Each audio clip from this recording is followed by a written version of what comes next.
नमस्कार दोस्तों। ITI second year के लिए हम इलेक्ट्रीशियन के लिए एमसीक्यू सीरीज लेकर आए थे। पहला वीडियो बन गया था, ये आज दूसरा वीडियो हम बना रहे हैं। जो पहला वीडियो का नाम था अथवा जो पहला चैप्टर था, डीसी जनरेटर चल रहा है हम लोग हमारे। तो 17 क्वेश्चन हो गया था। आगे हम 18वां क्वेश्चन से इस वीडियो में हम बताने जा रहे हैं। तो 18वां क्वेश्चन है कि which are the 2 point that the brush contact resistance measured in DC machine. तो जो कॉन्टेक्ट रेजिस्टेंस होगा ब्रूस के साथ, वो किससे किसके बीच में मेजर करता है, यही पूछ रहा है। तो आप बताइए कि जो डीसी जनरेटर में ब्रूस होता है वो कम्यूटेटर पर लगा होता है, तो कम्यूटेटर और ब्रूस के बीच में ही प्रतिरोध मेजर करेगा। तो यही ऑप्शन होगा इसका। ऑप्शन नंबर सी देखिए कि ब्रूस और कम्यूटेटर के बीच में रेजिस्टेंस को मेजर करता है। तो यही पूछा था कि डीसी मशीन में जो ब्रूस होगा किसके बीच में प्रतिरोध मेजर करता है, तो ब्रूस कम्यूटेटर पर होता है। तो ब्रूस और कम्यूटेटर के बीच में संपर्क प्रतिरोध को मेजर करता है। आते हैं अगले क्वेश्चन में, ब्रूस और कम्यूटेटर के बीच में। जो अगला क्वेश्चन है हमारा कि which voltage drop is indicate in the portion marked as X. जो एक्स है, एक्स किसको प्रदर्शित कर रहा है? तो देखिए जो एक्स होता है ना, यह फिगर है डीसी जनरेटर का।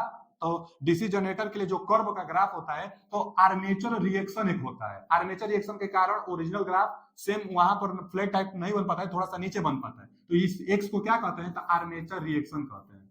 Armature reaction, armature reaction. तो यही एक्स को पूछा है, तो हम लोग क्या बोल देंगे कि आर्मेचर रिएक्शन ड्रॉप, यानी ऑप्शन इसका भी सी होगा, आर्मेचर रिएक्शन ड्रॉप। और ये अगर पूछता तो ये क्या हम लोग बोलते हैं? Armature resistance drop. आर्मेचर का कुछ रेजिस्टेंस होता है, तो रेजिस्टेंस ड्रॉप ये है। और एक डीसी मशीन में आर्मेचर रिएक्शन होता है, तो आर्मेचर रिएक्शन ड्रॉप ये है। तो एक्स को पूछा था, तो आर्मेचर रिएक्शन ड्रॉप कहते हैं।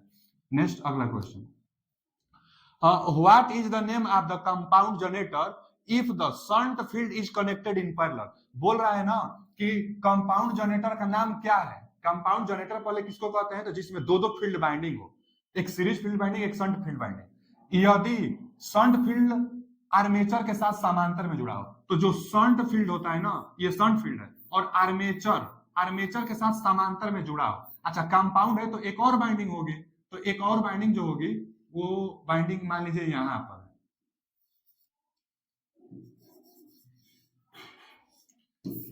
तो यही पूछ रहे हैं कि आर्मेचर के साथ शंट बाइंडिंग समांतर में होता है और कौन सा होगा? तो ये शॉर्ट शंट होता है। और लॉन्ग शंट का होता है कि जब शंट फील्ड बाइंडिंग और आर्मेचर के साथ पूरा जुड़ा हो तब लॉन्ग शंट टाइप होता है। और इसके साथ जब जुड़ा हो, केवल शंट बाइंडिंग और आर्मेचर के साथ जब पैरेलल में हो, तो ये शॉर्ट शंट कंपाउंड कहलाता है। तो शॉर्ट शंट कंपाउंड यानी ऑप्शन डी होगा, शॉर्ट शंट कंपाउंड होगा। और लॉन्ग शंट तब होता है जब यहां से ये शंट बाइंडिंग जुड़ा होता है तब। तो आते हैं अगले क्वेश्चन पे, इसका ऑप्शन डी। जो हमारा अगला क्वेश्चन है कि why the armature core of a DC generator is laminated. देखिए लेमिनेशन क्यों किया जाता है? तो ईडी करंट को कम करने के लिए। और सिलिकॉन स्टील का प्रयोग क्यों किया जाता है? सिलिकॉन का प्रयोग क्यों किया जाता है? तो हिस्टेरेसिस लॉसेस को कम करने के लिए। तो हिस्टेरेसिस लॉसेस सिलिकॉन को बोलता तब हम बताते हैं, जबकि यहाँ पर लेमिनेशन पूछ रहा है। लेमिनेशन जब होता है तो यहाँ पर ईडी करंट लॉसेस को कम करने के लिए, भंवर धारा हानि को कम करने के लिए लेमिनेशन का प्रयोग किया जाता है। आते हैं अगले क्वेश्चन से, why armature resistance of a DC generator is very low. पूछ रहा है ना कि डीसी जनरेटर का आर्मेचर प्रतिरोध बहुत कम क्यों रखा जाता है? तो अभी हम पहले बताए थे, आर्मेचर प्रतिरोध कम रहेगा तभी तो आर्मेचर वोल्टेज ड्रॉप कम होगा। तो इसका ऑप्शन क्या होगा कि armature voltage drop is come करने, ठीक है, reduce armature voltage drop, armature voltage drop को कम करने के लिए पूछ रहा है ना कि डीसी जनरेटर का आर्मेचर प्रतिरोध बहुत कम क्यों है, चाहे बहुत कम क्यों रखते हैं? तो क्योंकि आर्मेचर वोल्टेज ड्रॉप को कम करने के लिए। ऑप्शन बी इसका सही है। आर्मेचर रेजिस्टेंस कम रहेगा तो आर्मेचर वोल्टेज ड्रॉप कम होगा। आते हैं अगले क्वेश्चन पर कि डीसी जनरेटर को घड़ी की दिशा में ही क्यों चलाना चाहिए। तो देखिए जो डीसी जनरेटर है उसको घड़ी की दिशा अथवा क्लॉकवाइज ही क्यों चलानी चाहिए? क्योंकि जो पहले से फील्ड वाइंडिंग में मैग्नेटिज्म बना रहता है, जो अवशिष्ट चुंबकत्व होता है, वह खो न दे। आप विपरीत दिशा में चलाएंगे तो अवशिष्ट जो चुंबकत्व होता है वह खो देगा, और जब अवशिष्ट चुंबकत्व खो देगा तो वोल्टेज बिल्डअप नहीं कर पाएगा। तो इसलिए हमेशा हमेशा क्लॉकवाइज दिशा में चलाते हैं, क्योंकि जो मैग्नेटिज्म है वो बना रहे और खो ना, मतलब वोल्टेज उत्पन्न कर सके। तो इसमें पूछा है कि डीसी जनरेटर को घड़ी की दिशा में क्यों चलानी चाहिए, तो क्योंकि उसके अंदर आर्मेचर में शॉर्ट सर्किट नहीं है, नहीं अवशिष्ट चुंबकत्व की रक्षा करे, ठीक है यही होगा, अवशिष्ट चुंबकत्व की रक्षा करे, इसलिए हमेशा क्लॉकवाइज की दिशा में चलाते हैं। विपरीत दिशा में चलाएंगे तो खो देगा, तो वोल्टेज बिल्डअप नहीं हो पाएगी। तो इसलिए क्लॉकवाइज दिशा में चलाते हैं क्योंकि चुंबकत्व बना रहे। आते हैं अगले क्वेश्चन पे। जो अगला क्वेश्चन है कि बड़े डीसी जनरेटर में घुमावदार क्षतिपूर्ति क्यों प्रदान की जाती है? मतलब घुमावदार नहीं, यहाँ इंग्लिश में समझ लीजिए कॉम्पनसेटिंग बाइंडिंग। कॉम्पनसेटिंग बाइंडिंग का प्रयोग क्यों किया जाता है? तो देखिए कॉम्पनसेटिंग बाइंडिंग जो होता है ना, जो आर्मेचर रिएक्शन एक होता है डीसी जनरेटर में, यह बहुत बड़ी हानि है और जो आर्मेचर रिएक्शन है उसको कम करने के लिए कॉम्पनसेटिंग बाइंडिंग का प्रयोग की जाती है। तो पहला ऑप्शन दिया है कि कनेक्टेड मोर लोड, नहीं ये नहीं होगा। रिड्यूस कम्यूटेशन इफेक्ट, ये भी नहीं जवाब होगा। न्यूट्रलाइज आर्मेचर रिएक्शन इफेक्ट, ठीक है, सी ऑप्शन इसका सही है। आर्मेचर रिएक्शन एक बड़ी दोष होती है डीसी मशीन की और आर्मेचर रिएक्शन को कम करने के लिए कॉम्पनसेटिंग बाइंडिंग का प्रयोग की जाती है। तो इसका ऑप्शन होगा यही कि प्रतिक्रिया प्रभाव बेअसर करे, मतलब neutralize armature reaction effect, armature reaction effect को कम करे, इसलिए कॉम्पनसेटिंग बाइंडिंग का प्रयोग की जाती है। अगला क्वेश्चन है कि डीसी जनरेटर के वोल्टेज का निर्माण करने में विफल होने का क्या कारण है? मतलब what is the reason for DC generator fail to build up voltage. अभी हम पीछे चर्चा भी किए हैं इसी वीडियो में और पहले वीडियो में भी हम बताए थे। पूछ रहा है ना कि डीसी जनरेटर में fail to the build up voltage, अवशिष्ट चुंबकत्व ही वोल्टेज उत्पन्न करता है और अवशिष्ट चुंबकत्व जब खो देगा तो वोल्टेज बिल्डअप नहीं कर पाएगी DC generator, DC generator voltage नहीं उत्पन्न कर पाएगी। तो इसमें पूछ क्या रहा है कि fail to build up voltage, तो अवशिष्ट चुंबकत्व जब खो देगा तब, तो वो ऑप्शन में तो है नहीं। तो एक और कारण होता है कि जब क्रांतिक प्रतिरोध का मान field resistance is above critical resistance, एक फील्ड बाइंडिंग की एक रेजिस्टेंस होती है, एक फिक्स की गई रेजिस्टेंस होती है बाइंडिंग अनुसार, अगर उससे ज्यादा रेजिस्टेंस हो जाएगा तो भी वोल्टेज नहीं बिल्डअप हो पाएगा, तो अवशिष्ट चुंबकत्व खो देगा तब। और दूसरा मेन रीजन होता है जो सी ऑप्शन दिया है कि फील्ड प्रतिरोध क्रांतिक प्रतिरोध से अधिक हो जाएगा तो वोल्टेज बिल्डअप नहीं हो पाएगा। तो वही पूछ रहा है कि fail to build up voltage, तो क्रांतिक प्रतिरोध अगर ज्यादा हो जाएगा तब वोल्टेज उत्पन्न नहीं हो पाएगा और एक अवशिष्ट चुंबकत्व खो देगा तभी भी वोल्टेज उत्पन्न नहीं हो पाएगा। आते हैं अगले क्वेश्चन की तरफ। What is the name of generator if its field is connected in parallel with armature? देखिए क्या बोल रहा है कि जनरेटर का नाम क्या है यदि इसका क्षेत्र आर्मेचर के साथ समांतर में जुड़ा हो। यहाँ दो दो फील्ड की बात नहीं कर रहा है, तो कंपाउंड और डिफरेंशियल तो होगा नहीं। जब दो फ्लक्स की अथवा दो फील्ड की बात होगी तो अभी कम्युलेटिव और डिफरेंशियल हो सकता है, और जब एक फील्ड होगा तो या तो शंट होगा या तो सीरीज होगा।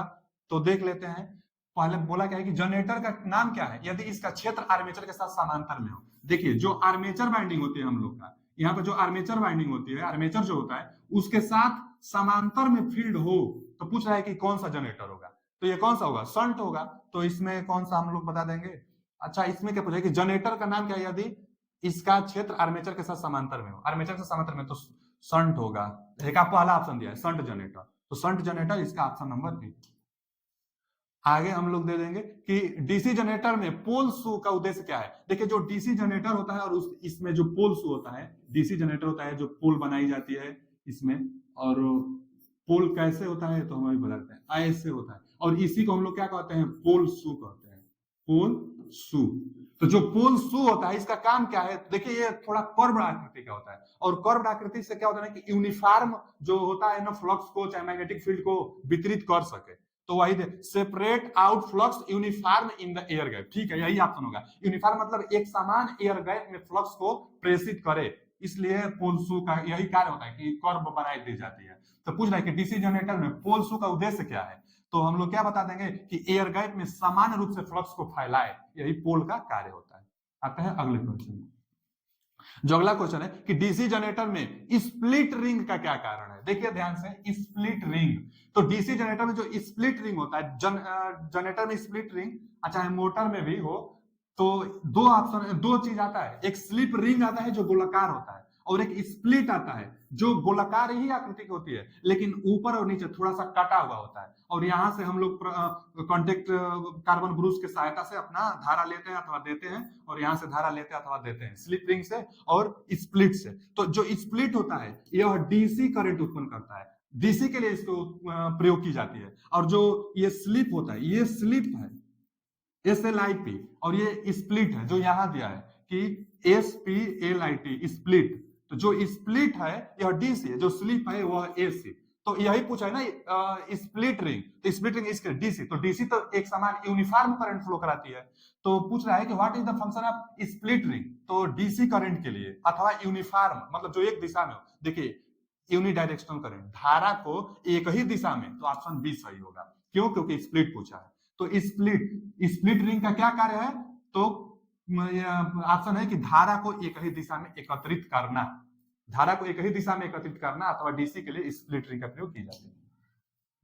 अगला क्वेश्चन कि जनरेटर में ब्रूस बनाने के लिए किस सामग्री का प्रयोग किया जाता है? तो जो जनरेटर में कार्बन ब्रूस होता है ना, देखिए कार्बन ब्रूस भी कहलाता है, तो कार्बन और ग्रेफाइट के मिक्सचर से बनाई जाती है, अथवा मशीन अनुसार उसकी रेटिंग अनुसार कभी ग्रेफाइट कार्बन दोनों की मिक्स करके भी बनाई जाती है। तो कार्बन ग्रेफाइट ऑप्शन में हम लोग देंगे दोनों से बनाई जाती है, तब बी ऑप्शन, कार्बन और ग्रेफाइट से कार्बन ब्रूस बनाई जाती है। अगला, अच्छा कार्बन और ग्रेफाइट के मिक्सचर से, क्योंकि वो हार्ड रन मतलब हो जाएगा ना, कठोर हो जाएगा, इसलिए। आगे, डीसी जनरेटर अपने अवशिष्ट चुंबकत्व खो देते हैं। देखिए फिर आ गया अवशिष्ट चुंबकत्व, क्या करता है अवशिष्ट चुंबकत्व? तो वोल्टेज को बिल्डअप कराता है स्टार्टिंग टाइम में। जनरेटर है तो वोल्टेज को बिल्डअप कराने के लिए अवशिष्ट चुंबकत्व होता है। तो अब पूछ रहा है कि डीसी जनरेटर अपने अवशिष्ट चुंबकत्व को खो देता है, तो कब खो देगा?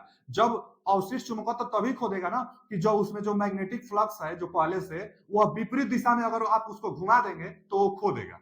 तो देखिए ना, इसमें ऑप्शन वही दिया हुआ कि भार में भारी शॉर्ट सर्किट नहीं, बिना लोड के लगातार चल रहा ये भी नहीं, बिना रुके चलता है ये भी नहीं, रोटेशन की दिशा अक्सर बदल दी जाती है। ठीक है, जब रोटेशन की दिशा आप बदल देंगे, change the direction of rotation very often, मतलब कि जब रोटेशन की दिशा आप बदल देते हैं, चाहे बदल देंगे, तो अवशिष्ट चुंबकत्व तो खो देगा और वोल्टेज बिल्डअप नहीं हो पाएगा। तो अवशिष्ट चुंबकत्व तो खो देता है, आप दिशा बदल देंगे तब। आते हैं अगले क्वेश्चन पर कि एक जनरेटर में योक और ध्रुव के माध्यम से चुंबकीय सर्किट कैसे पूरा होता है? How does the magnetic circuit complete through the yoke and पोल?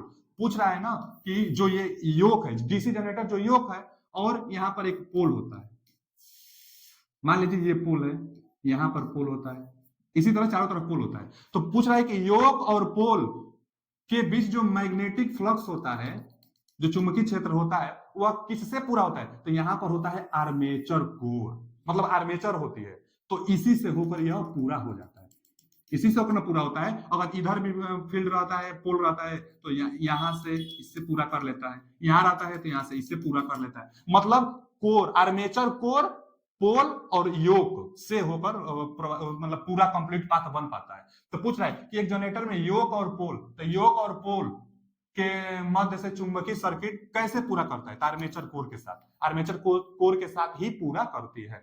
आते हैं अगले क्वेश्चन की तरफ।